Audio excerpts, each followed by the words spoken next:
Welcome to another presentation from Reloop. The following articulates our position on the circular economy. What is a circular economy?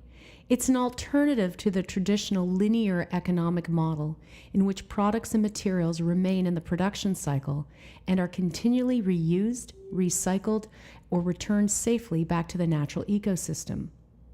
Products are designed to enable cycles of disassembly and reassembly, prolonging their lifespans and reducing dependence on raw materials. In a circular economy, manufacturers design products with durability, upgradability, reuse, repair, remanufacturing, and recycling in mind. The goal is to reduce or eliminate waste, not just from the manufacturing process, but also through the various stages of a product's life cycle. Moving towards a circular economy, which relies more on reuse and high-quality recycling and much less on virgin raw materials, will contribute to Europe's aim of smart and sustainable growth.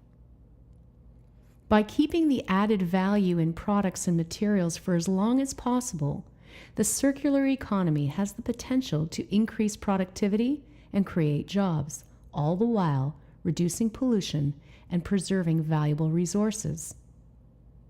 Other benefits of a circular economy include cost-saving opportunities for EU industry, business opportunities in the form of new markets and new products, and protection against exposure to resource supply risks and volatile commodity prices.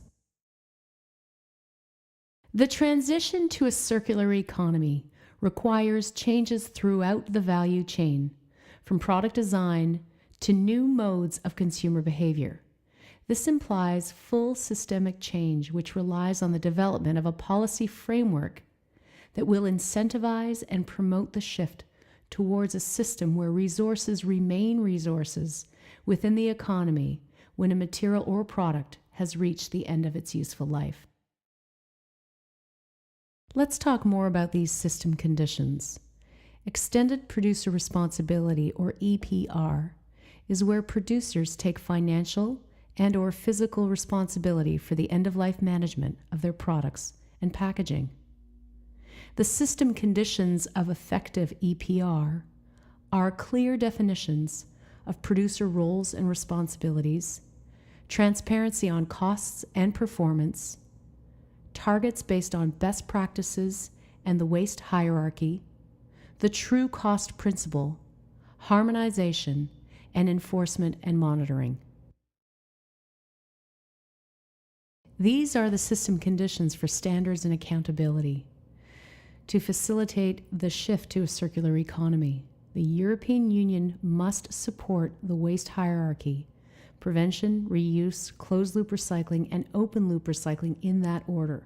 No policy should favor material or energy recovery or disposal over prevention, reuse, and recycling. These system conditions include high and legally binding reuse and recycling targets, standards, accurate reporting methods, regular audits and verification, and independent monitoring and oversight. Polluter pays financing. A waste management policy based on polluter pays principle would create environmental as well as economic benefits, all in keeping with the spirit of the circular economy. Many European directives refer to this principle, which states that those responsible for damage to the environment should bear the costs associated with it. Some of the instruments underpinned by the polluter pays principle include disposal taxes like pay-as-you-throw garbage fees, fees and taxes on one-way packaging to incentivize reusable packaging, and deposit return programs for products such as beverage containers, lead-acid batteries, and styrofoam fishing boxes, to name a few. Each of these instruments acts as a financial incentive to persuade polluters to pollute less and generate less waste, and to make efficient use of resources. Continuous improvement is fundamental to success in the circular economy. It is an ongoing effort by product designers and manufacturers to improve products, services, or processes, which leads to better use of energy and resources. New innovation and technological processes can reduce waste generation and can improve the quality of the inputs into the production process, promoting a circular economy. Together, these policy instruments act as a foundation upon which a circular economy can be built. For more information, visit our website, reloopplatform.eu, or follow us on Twitter at Reloop Platform.